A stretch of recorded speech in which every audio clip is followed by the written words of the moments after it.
What's up, everyone? Happy New Year to you all. Happy 2025. I've taken a nice little break from doing any kind of informational videos. I'm officially back from vacationing, visiting family in Texas, and going on the cruise. And thank you guys for coming on and watching my live video last night. I went live while I was making chili, but I don't think I shared any ingredients except the fact that I use pumpkin in my chili. Other than that, I just wanted to take a moment to share with you guys my 2025 goals, along with just talking about some things that I learned in doing the 75-day challenge and what to expect from this channel moving forward. So, I kind of did some writing while I was on the plane, and I did some additional writing today. I actually thought I was going to go in one other direction, but my husband and I were having a really great conversation after brunch this morning when we were heading back home. And actually this afternoon, I said this morning, but we were having a really good conversation, and I honestly had some revelations that I thought, you know what, I should really just share, not just my 2025 goals, but I should really share like a 10-year reflection and honestly what's kind of influencing my goals moving forward into 2025, but honestly this next decade of my life in my 40s. So I'm going to just start out by saying the last decade reflection moving into 2025. I do have my tablet here. It's a Samsung, and it's been super handy when I was traveling. And I have some exciting news coming up towards the end of the video. So if you hang tight, I promise you guys will hear what the surprises. All right, so the last decade reflection moving into 2025. 4 areas that grounded me to face life ahead. So in other words, these are the 4 areas that have honestly helped me kind of figure out where am I going now and why I'm going in this direction. So first I want to give kind of a little back history of myself. I am a military kid. I'm an Air Force brat. I had both parents that served in the military.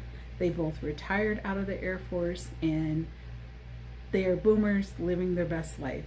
And I pretty much told myself when I was no longer having to like live underneath their rule of thumb, I'm like, I want nothing to do with the military. I'm tired of traveling. I'm tired of moving. I just want to like be. And I feel like I have felt like that pretty much since I was a kid. But that just was not my life. Of course, I met my husband. I met him when I was 21. I always say I was like a fresh 21. I met him like 2 or 3 weeks after turning 21. So I was young, he was young, he's 5 years older than me. He had just turned 26, and we got married within 10 months. One of the things that he said to me, he's like, my dream is I want to go into the Army. And I'm like thinking to myself, really, God, this is what we're going to do? I thought we agreed that I wasn't moving around anymore, that I was just going to be. Well, because I love him, he's my best friend, I'm like, all right, I will get on board with this idea, but only one exception. You got to go reserves. He was like, fine, I'll do reserves. Because I said, I got to finish school. I just have to. That was just my thing. So he went reserves for about a year. He went in 2007, and going into 2008 was the same year, like the economy crashed, like there was just a lot. And so when he was coming out of basic and AIT, he was doing the drill thing once a month or whatever, 2 weeks out of the year. And we pretty much concluded like at that point it was better for him to go active duty. And so we did that. And that's what we did. So our journey started in San Antonio where we met. He ended up doing a tour in South Korea, which gave me 1 extra year to like be in school. And then our first spot was going to Missouri. We were only in Missouri for 14 months. And then we got orders to come to Arizona. And we were here I was in Arizona for 3 years. He did a tour in South Korea. And then after that, he got orders to go to Fort Benning, Georgia. And then it was during that time that I was there for like 14 months, ended up coming back because he ended up getting injured. So we had a lot go on in like an 8-period time frame. There was no stability of my life. The only thing that was consistent was like us, like our marriage, and that was it. That was like the only thing that kind of kept me grounded at that time. Also, that point in my life, we became parent guardians of our great niece. And so there were two things at that point that kept me grounded: my marriage and then being a parent guardian. My marriage, at this point in my life, we will hit 19 years in March, and we will be 20 years together in June. So one consistent thing. Secondly, becoming a parent guardian in 2011 and then ending in that role in late 2021. That was 10 years of like something that kept me grounded as a aunt, as a great aunt, as a mother figure role. There was something that I had to get up and do every single day because I was in a parenting role. The next thing I would say is becoming a homeowner. We bought our first home in March of 2015. This is the first home in my entire life that I have lived in longer than 3 years. I'm 41, just to give people perspective. So basically, by 31 years old, the longest place I had ever lived in my life in terms of time frame in the same house was the house that we lived in on post when we were stationed here in Arizona. Up until that point, I had lived in homes for less than 3 years because of my life as a child, and then of course marrying someone who decided to go into the service. So being a homeowner has really grounded me in a lot of ways. And lastly, I would say career. I'm a part of that generation where I was not loyal to any employer, honestly, up until, and not because I'm in higher education. It has nothing to do with higher education, and it has more to do with my employer and the work that I'm doing that has kept me grounded in being in that space. So these 4 things have really impacted what I'm doing in 2025. And because most of my life has been kind of all over the place, the only thing that kind of kept me going was my marriage, being a parent guardian, my career. I even say school for that matter. I don't even know why I didn't list that, because obviously that's a big part of my life. And then being a homeowner. And so when you have had so much instability going on around you, because you can't ground yourself in a home. You can't really commit to anything. You're not really committed to anything. You're just kind of like committed to things for a very short period of time. And so I'm a very disciplined person, but there's also things in my life that I feel like I want to improve upon and be more consistent with, and also just kind of learning, who am I now that I am more grounded.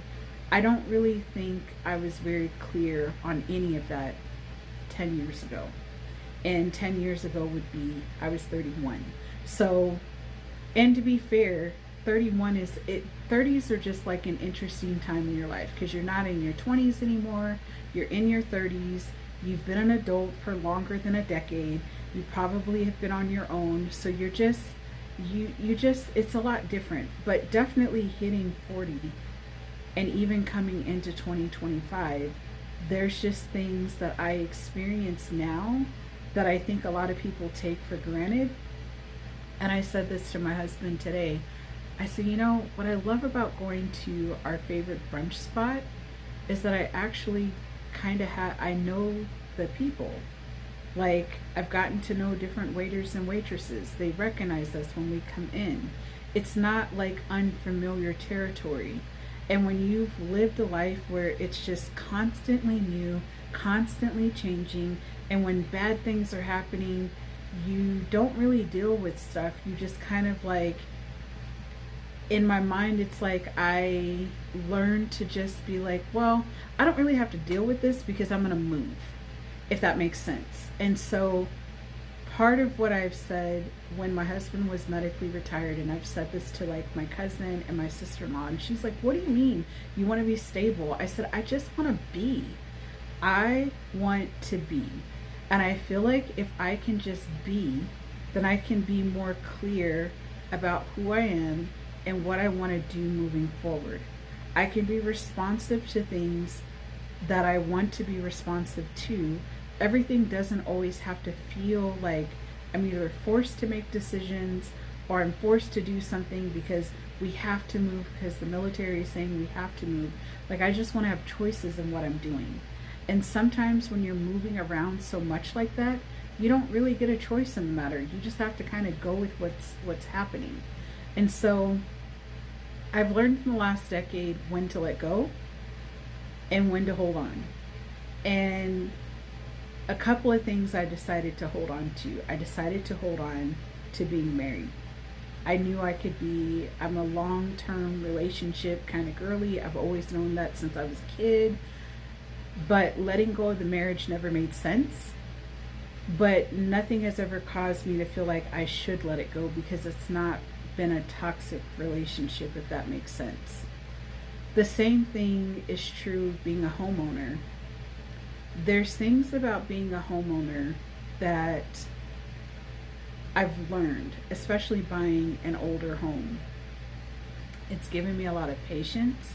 It's allowed me to kind of figure out what I like, what I don't like, what I would want if I wanted to change my home, whether it's changing flooring, getting different appliances, or maybe leaving something the same. It's something about living in an older space where I'm like, that just doesn't need to change for me. But if somebody else wants to like whitewash their, I don't know, their fireplace, go for it. But I'm like, that's part of the character of the house. Like, how much more modern do I want to make it? Or how much character do I want to keep? It's just really allowed me to slow down and figure out at my own pace, what do I actually want to do? There's no pressure. It's easy. You keep it the same. It's all working. And when you figure out what you want, you do it. It took me a long time to figure out what kind of flooring I wanted in this house. And we had carpet in the desert with pets. It was awful. But at the same time, I'm like, I know living in the desert, we need to have tile. I just knew that we needed to have tile.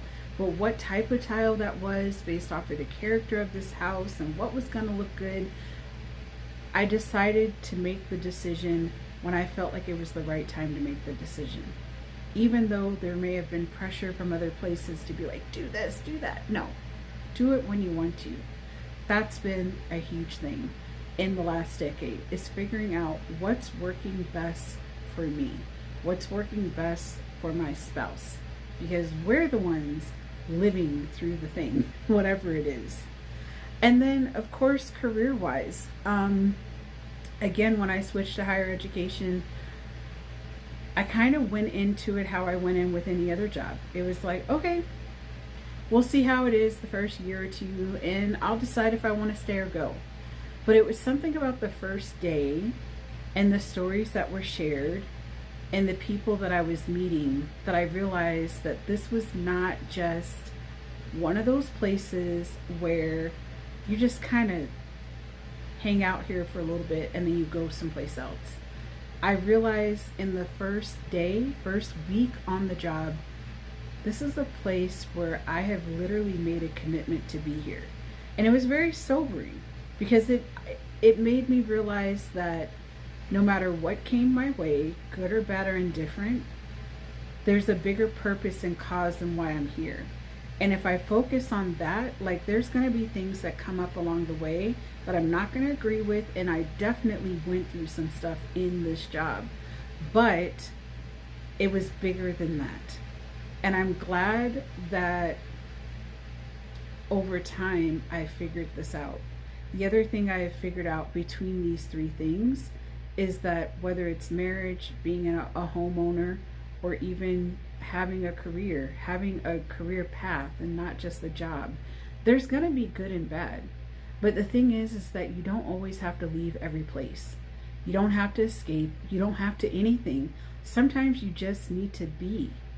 And that's been what I've learned in the last decade. But with that being said, because I brought up 4 different points, technically 5 because I brought up school, is you got to know when to let go. And letting go of being a parent guardian was, although a very, very, very challenging decision, but in looking back, it was hard, but something inside of me kept saying, you know what? You have to. You just have to. It's time. And not just something inside of me, but just I'm married, so I'm very thankful that I feel like we're modern day in terms of a married couple in a lot of ways. We're traditional in terms of being married for long periods of time, but we're also, my husband respects me as an individual, that I'm able to think for myself. I have my own feelings and brain and all of that. And he just goes along with a lot of things, but he's also a person that doesn't always say much and is like, whatever you want to do, like, I'm good with that. But there's the quiet moments where he's saying something like, no, we really should kind of walk away from the situation. That I had to learn, when he says these things, I need to step back and like evaluate and be like, you know what? I think he's onto something. I actually think he's right. And in this situation, he was right. It was just time. And it had been time. That's just the reality. So 2025, and actually 2024 taught me to stop running. It taught me that you can travel all the places, you can see all the things, but when you get back home, whatever you left, it's still going to be there because it's a part of you. You know what I mean? It taught me to face the problem, whatever that is, to like face it head on, deal with it, and really move on. Not just sweep things underneath the rug, not just kind of talk about it or not talk about it at all. It was just like, no, you really need to deal with whatever. And that's why I say I feel like I had to share the last 10 years of my journey that's helping me influence my 2025. But there's so much I learned in 2024, because I'm also the person that's like, I can live out of my suitcase and be perfectly fine.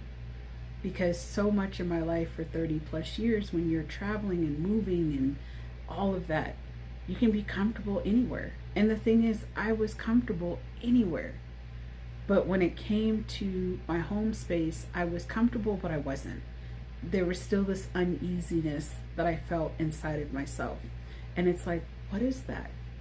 And part of what I've learned is, in all the traveling and returning back home, I started to slowly peel back those layers and started to deal with them. So now in 2025, I'm like, I've reached that goal of what I wanted. I wanted to be. I didn't want to run anymore. I wanted to simply be. So part of what I'm accepting in 2025, or at the age of 41, is that I am a confident person, and I'm also intuitive, and not to be afraid of whatever I'm feeling on the inside. Whatever that gut feeling is, follow that gut. Follow the feeling.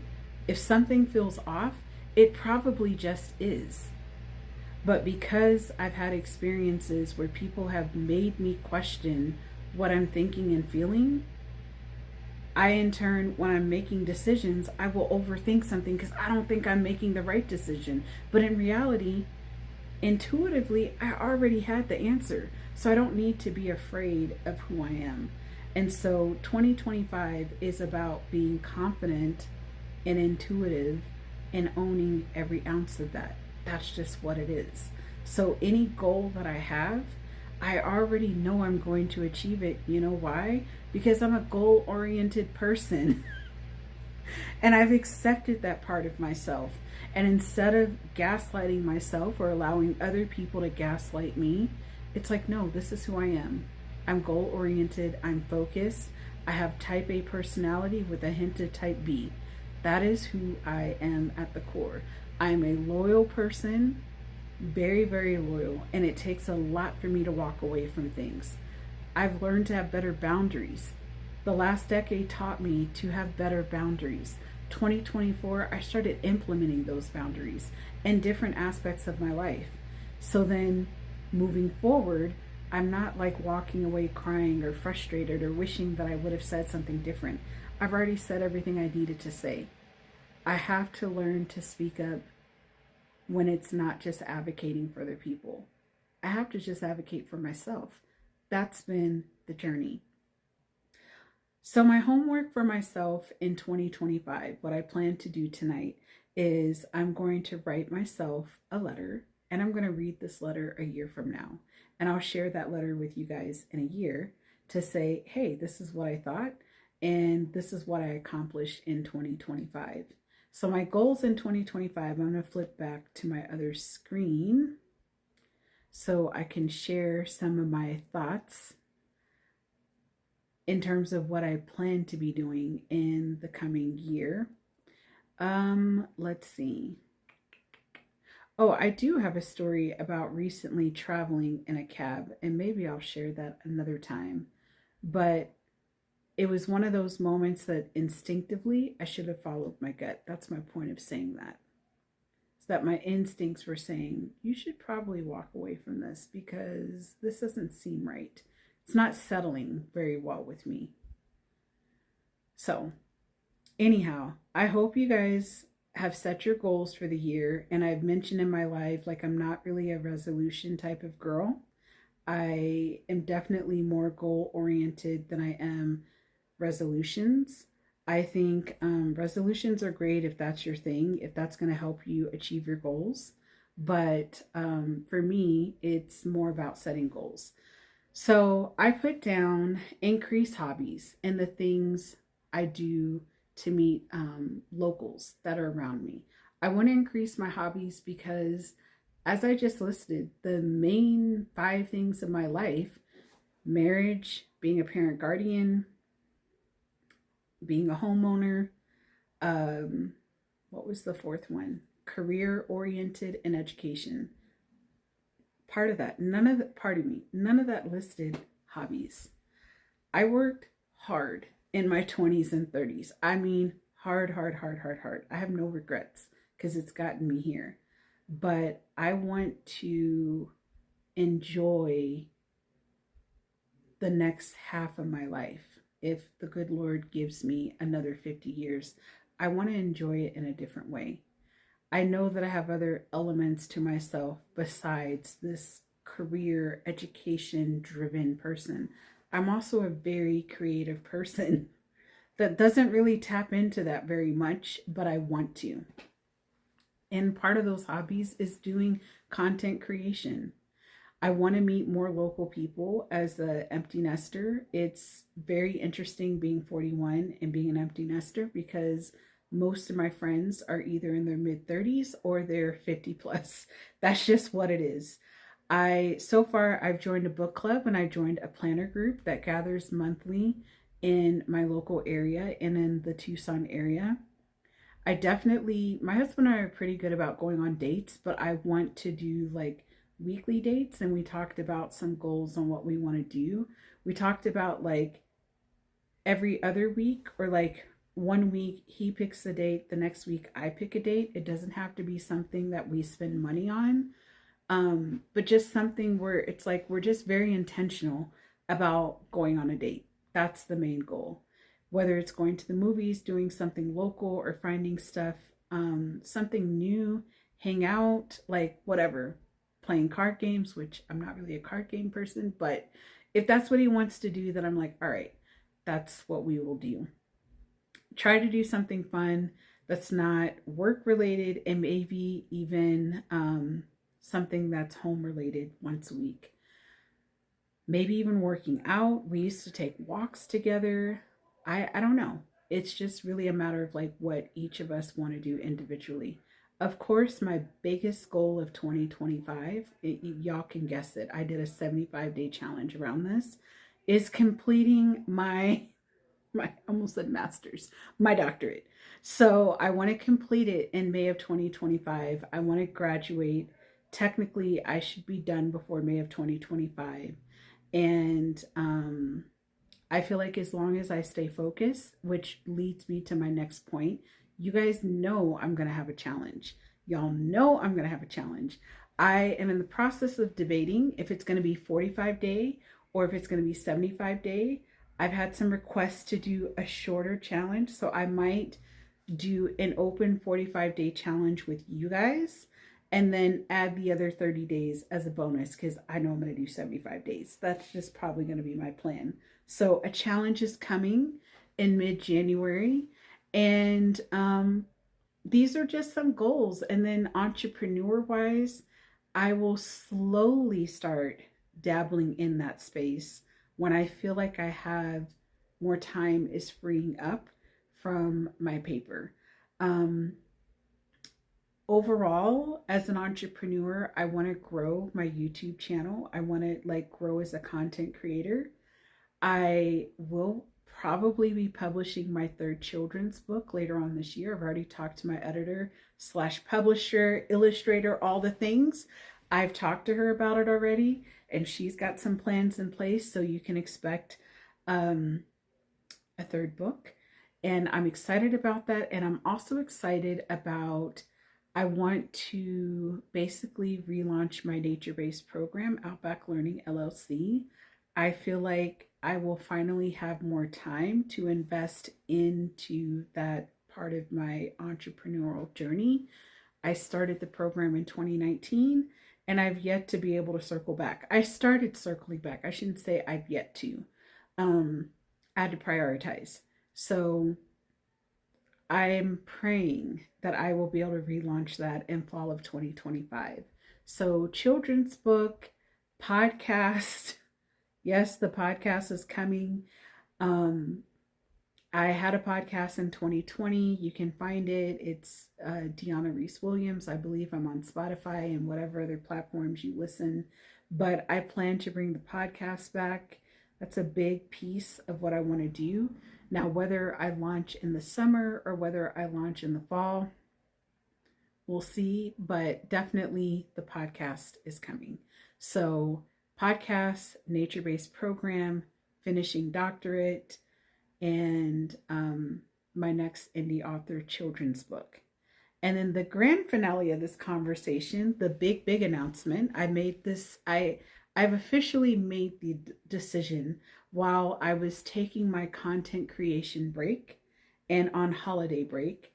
I was like, 6 months ago, and not just 6 months ago, I've had people over time really ask, like, can you please like have a space where you talk about all this travel stuff that you do, because you travel all the time. And my locticianer actually calls me the traveling teacher. Literally, she's like, this is the only teacher I know that travels as much as she does. She calls me traveling teacher. She's like, she's never home. And I'm like, that's not true. I am home. I have to teach after this. And she's like, no, you're always traveling, even if you're going to a concert. But you know what? My locticianer, she also likes to travel. So I call her the traveling locticianer. So with that being said, I am going to be launching a second YouTube channel in the very near future. I will be launching my travel channel. Yes, confetti. Yay! What made me conclude this was after traveling home and just having different experiences, and definitely going on Utopia of the Seas by Royal Caribbean, I was like, dude, there's so much content just on this cruise ship that I would love to share with people. And this main channel that I have, although, and the other thing is sharing 24 tips of Vlogmas, like 24 travel tips in Vlogmas. There was so much stuff that I felt like I was holding back from sharing because I'm like, there's not enough time. I can't just, I need like another place to house this content. And I'm just definitely afraid that if I start putting more content about travel on this main channel, that the algorithm is just going to be like, well, we like this content and that's what we need to do. When in reality, this is my main channel. I still want to have the lifestyle part. I still want to share my journey in academia, and I still want to be able to share my journey as an entrepreneur. But there's this whole other life that I do outside of those three roles, which is a key part of my hobbies, um, which is traveling. And just from what I shared at the very beginning of this video, I've had an extensive life of travel, whether it was by way of the military or by choice, vacationing, visiting family, all of the things. And I want to be able to share that and help people when they're traveling and going different places, and just talking about logistical things that I think would be really invaluable for people, especially getting ready for like spring break and summer holidays and just different things that I do that I'm like, I didn't even scratch the surface of that on Vlogmas. I didn't even scratch the surface. I can't even begin. So I'm stoked. I cannot wait. I cannot wait. So as of now, we're going to keep it simple. We're going to do one video a week where I will be sharing some travel stuff. And I have a lot of content that I did last summer from traveling overseas that I feel like I will be able to like evergreen and use this stuff one way or another to share on my new channel. And I just think you guys that are thinking about traveling or know people that travel, you'll be able to share that video or that particular channel with others. But I will still share some travel content on this main channel, but there will be more educational stuff over on this other channel that will just kind of niche it down and not just showing like the highlight reel of how the trip was. I just think there's so much more that can be shared about travel. And I really just want to encourage more people to just get out, you know. I've even traveled by train, I've traveled by plane, I've traveled by cruise ship. I've done it all. I like to drive, like you name it. The only thing I have not done is an RV, but it'll happen in the near future. Trust and believe. So, anyways, I have rambled long enough for 32 minutes. Y'all know my goals. You know my story behind the reason why I have these goals. And you know what I'm doing moving forward in 2025. So I definitely am going to write my letter to myself and seal it up. And then this time next year, I will read it and give a reaction on like where I stand and seeing if I achieve those goals. So anyways, you guys have an amazing day, an amazing night, and a great morning, and happy new year and happy 2025 to all your goals. I really hope you're able to achieve them, and look out for content for me coming on Sunday, Tuesdays, and Thursdays. And unless I'm doing a challenge, then if I'm in a challenge, you guys will either get a daily live or you'll get a daily video. And also look out for myself and Dee LaSure over on LaSure TV. We plan to be going live with you guys on Sundays. We're super stoked about it. And I cannot wait to just continue to grow this community and connect with you all. Until next time, take care.